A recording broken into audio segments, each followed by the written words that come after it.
Assalamualaikum warahmatullahi wabarakatuh. Pada malam 7 hari bulan Julai baru ini, kita di England meraihkan kemenangan pasukan bola England melawan Denmark. Pada masa yang sama, rakyat Malaysia meraihkan kemenangan UMNO menjatuhkan Kerajaan Perikatan Nasional ataupun yang dipanggil Kerajaan Pintu Belakang Muhyiddin Yassin. Yang anehnya, yang berusaha menjatuhkan Kerajaan Perikatan Nasional ialah UMNO. Dan UMNO ialah sebahagian dari Kerajaan Perikatan Nasional. Jadi, itu ialah tindakan UMNO menjatuhkan kerajaan mereka sendiri. Sama macam pada bulan Februari tahun lepas, di mana PKR ataupun Anwar Ibrahim berusaha menjatuhkan kerajaan mereka sendiri.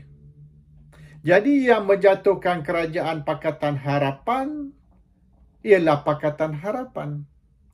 Dan yang cuba menjatuhkan kerajaan Perikatan Nasional ialah Perikatan Nasional. Itu yang berlaku 2 hari baru ini. Tapi yang ramai tidak faham, sebab apa mereka semua nak cuba jatuhkan kerajaan sendiri. Kes Pakatan senang. Kes Pakatan oleh kerana Anwar Ibrahim nak rampas kuasa dari Mahathir. Jadi apabila Anwar cuba rampas kuasa dari Tun Dr. Mahathir, Tun Dr. Mahathir letak jawatan supaya kerajaan jatuh. Apabila kerajaan jatuh, maka gagallah rancangan Anwar untuk ambil alih. Itu saja. Mahathir sabotaj kerajaan sendiri supaya Anwar tidak boleh rampas kuasa. That's all. Simple. Kes perikatan pula, mereka beri macam-macam alasan. Beberapa alasan ni bunyi sedap. Sounds very good. Tapi yang sebenarnya alasan saja. Cuma excuse ataupun justifikasi untuk nak memberi tindakan mereka ni satu imej murni, a noble cause konon. Yang pertama, mereka kata kerajaan perikatan ni kerajaan pintu belakang. Itu tuduhan dari Pakatan. UMNO tak boleh tuduh kata kerajaan perikatan ni kerajaan pintu belakang. Sebab UMNO sebahagian dari kerajaan tersebut. Kalau sekiranya ini kerajaan haram atau kerajaan tidak sah, sebab apa UMNO masih dalam kerajaan? So that excuse is opposition excuse, alasan dari pembangkang ataupun Pakatan. Tapi yang sebenarnya tidak ada konsep kerajaan pintu belakang di dalam falsafah politik. Political philosophy, tidak ada konsep kerajaan pintu belakang. Dia kerajaan ni either kerajaan sah atau kerajaan tak sah.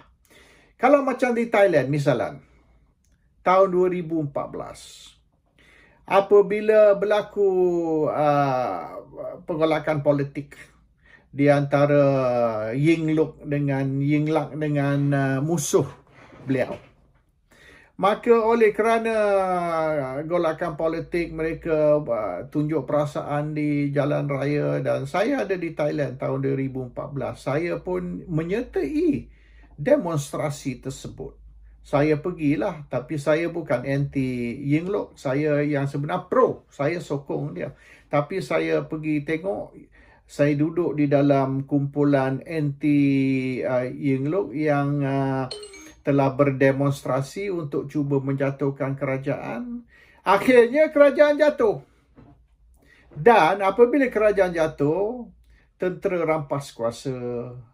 Dan Perdana Menteri ialah satu Perdana Menteri, General tentera di mana beliau tidak dipilih melalui pilihan raya. The Thai Prime Minister was not voted in during the election. Pada tahun 2014 lah, 5 tahun kemudian 2019 baru mereka adakan pilihan raya. Tapi army coup ataupun tentera rampas kuasa untuk nak settle pergolakan politik, dan Perdana Menteri itu dilantik bukan melalui pilihan raya, bukan kerana beliau menang kerusi parlimen di dalam pilihan raya. Itu boleh dianggap kerajaan tidak sah atau kerajaan pintu belakang. Sebab itu satu coup, satu rampasan kuasa. Tapi kes Muhyiddin ni tidak ada rampas kuasa. It is a normal perjalanan parliamentary demokrasi, iaitu in a parliamentary demokrasi, sekiranya Perdana Menteri letak jawatan, maka Perdana Menteri baru akan dilantik untuk ambil alih. Itu saja. Dan Agong telah melantik Muhyiddin Yassin berdasar kepada Muhyiddin memperolehi majoriti. Perfectly legal. No such thing as kerajaan pintu belakang, kerajaan tembok atap and all that nonsense. Itu semua karut. Itu semua istilah-istilah that is direka, was created untuk nak menipu rakyat, to confuse the people. Rakyat pun percayalah, oh betul lah mereka kata Muhyiddin ni Perdana Menteri tak sah, pintu belakang, and so on and so forth. That's nonsense. Bacalah buku atau pergilah kursus political philosophy dan tengoklah apa yang sebenarnya konsep parliamentary demokrasi. Jangan dengar all this putar belit dari pembangkang. That's one thing. Now, tentang alasan-alasan yang lain. Kerajaan Malaysia gagal, kerajaan gagal, failed state, dan macam-macam tuduhan tentang kelemahan, kekurangan, kesilapan kerajaan. Mereka menggunakan ukuran mana? Mereka kata, misalnya, the latest one is kata, oh, kes bunuh diri tinggi. Yang sebenarnya, kes bunuh diri di Singapura pun tinggi. Kes bunuh diri di Singapura meningkat. Increase tinggi oleh kerana macam-macam psychological problem, bukan saja tentang ekonomi atau finances, tapi oleh kerana mereka terpaksa berkurung di rumah, tak boleh keluar. Di England pun banyak kes bunuh diri. Kes bunuh diri England ni setiap winter, setiap musim sejuk, apabila the days are shorter, maknanya matahari itu pendek. Bukan macam di summer ni, matahari ni pukul 4 pagi dah cerah, pukul 10 malam masih cerah. Tapi di winter ni kita kena tunggu sampai kadang-kadang pukul 8, pukul 9, dan pukul 3 dah gelap balik. Jadi sejuk, gelap, matahari tak ada. Jadi orang depressed, orang bunuh diri. Jadi winter di England ni memang kes bunuh diri tinggi. Tak kena mengena dengan COVID, tak kena mengena dengan ekonomi. Dia sebab matahari tak ada, orang tak tahan. Duduk dalam rumah, dalam gelap. That's all. So, nak kata kerajaan gagal kerana bunuh diri, maybe adalah beberapa peratus kes bunuh diri oleh kerana finances, dan tak ada COVID pun, tak ada ekonomi meleset pun, banyak kes bunuh diri. So it's not right to say kerajaan gagal, orang bunuh diri oleh kerana kerajaan gagal. Dan juga kes COVID di merata tempat di lain tu meningkat. The COVID problem increasing. Kita tengok jiran kita, neighbor kita di Indonesia is getting very serious. COVID di Indonesia tu sudah teruk, dah out of control. Malaysia ni kalau kita tak jaga akan out of control. Tapi itu bukan salah kerajaan, itu salah rakyat yang kilang-kilang ni tidak dibenar beroperasi. Dan mereka masih beroperasi secara senyap. Mereka tutup pintu, kunci pintu dan beroperasi tanpa diketahui oleh kerajaan. Jadi kalau pergi tengok rate kilang tu, berterabur mereka lari, beratus orang lari dari pintu belakang.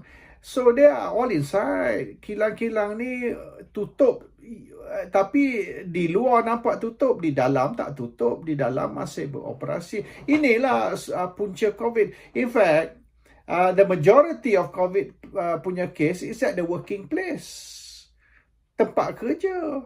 Bukan macam di England ni, banyak kes COVID ni sebab bola. Mereka pergi sampai 60,000 duduk masuk dalam stadium. Lepas tu esok lusa kes COVID tinggi. Masa yang Scotland lawan bola baru ni, orang Scottish turun 2,000 kena COVID. Dalam berapa hari 2,000 penyokong Scotland kena COVID sebab mereka pergi adakan parti dekat Leicester Square masa Scotland main bola baru ni.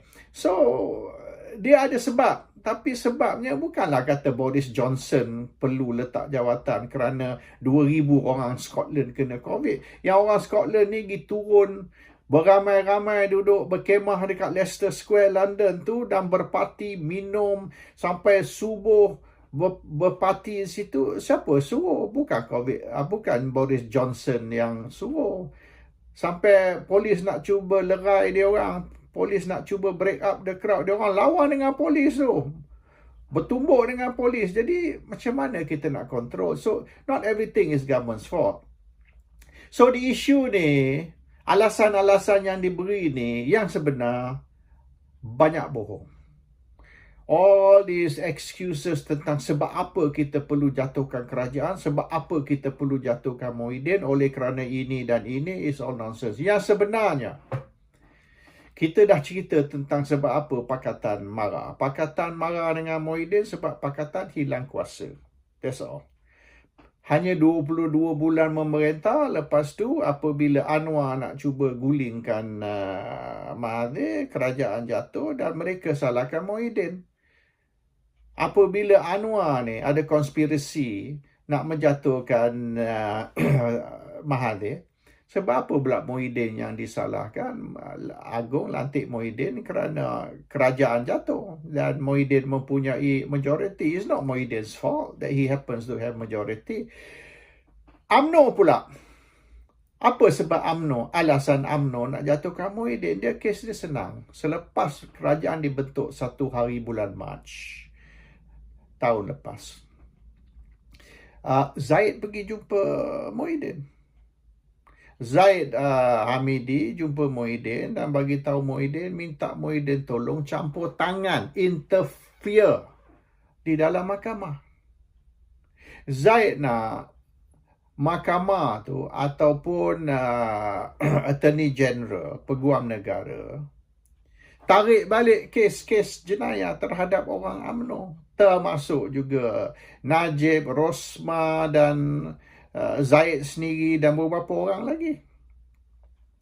So, syarat UMNO menyokong Muhyiddin ataupun syarat UMNO membantu Muhyiddin membentuk kerajaan perikatan ialah Muhyiddin akan tolong selesaikan semua kes-kes mahkamah. Iaitu suruh mahkamah tolak semua kes tu ataupun Peguam Negara campur tangan atas arahan Perdana Menteri dan semua kes-kes tu selesai. Kau tim semua kes-kes. Yang kes di mana keputusan telah dibuat, misalnya kes Najib tu, biarlah Najib appeal, buat rayuan dan mahkamah memberi kemenangan kepada Najib. Maknanya Najib appeal, the sentence is overturned. So bebaslah semua orang, baik Najib, baik Rosma, baik Zaid Hamidi dan semua orang lagi, ramai lagi. Tapi Muhyiddin enggan.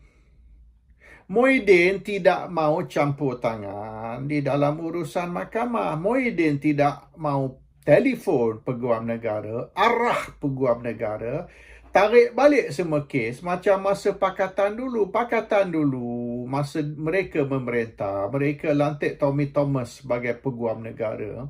Dan Tommy Thomas cancel semua kes-kes.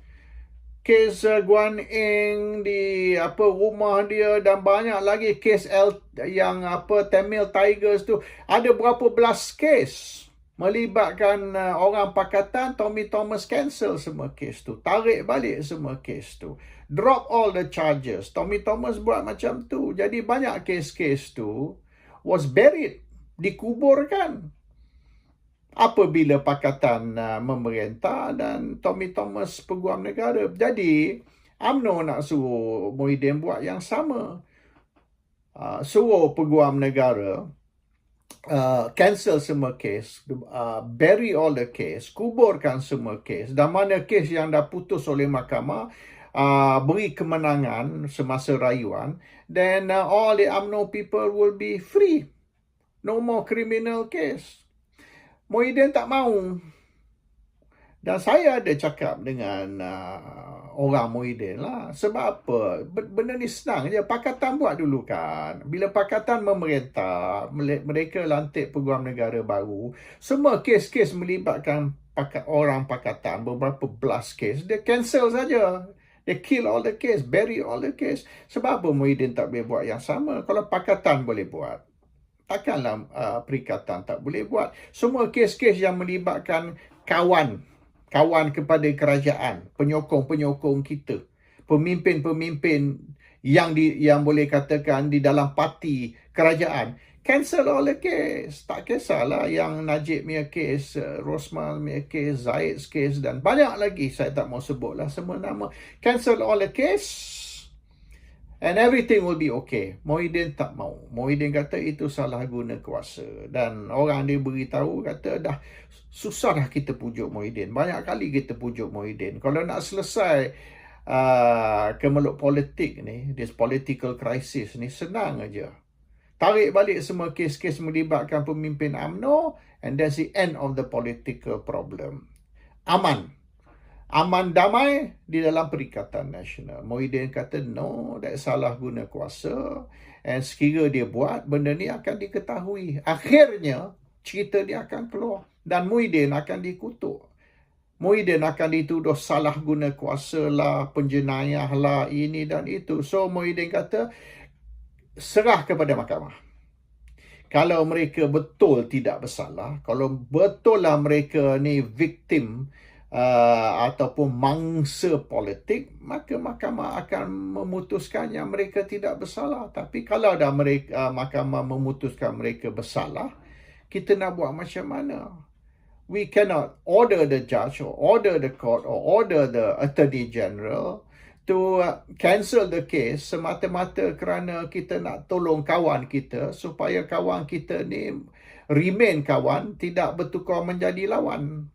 So for political reason, kita campur tangan dalam mahkamah dan kemudian benda tu akan backfire. So oleh kerana Muhyiddin ni wants to be independent, tidak mau campur tangan dalam urusan mahkamah, maka dia orang nak jatuhkan Muhyiddin. They want to bring down Muhyiddin. Dia orang nak gulingkan Muhyiddin semata-mata kerana Muhyiddin tidak mahu membantu selesaikan kes-kes mahkamah yang melibatkan orang UMNO. And that is the real story. Yang lain-lain ni semua, kerajaan gagal ke whatever, itu semua dongeng. Assalamualaikum warahmatullahi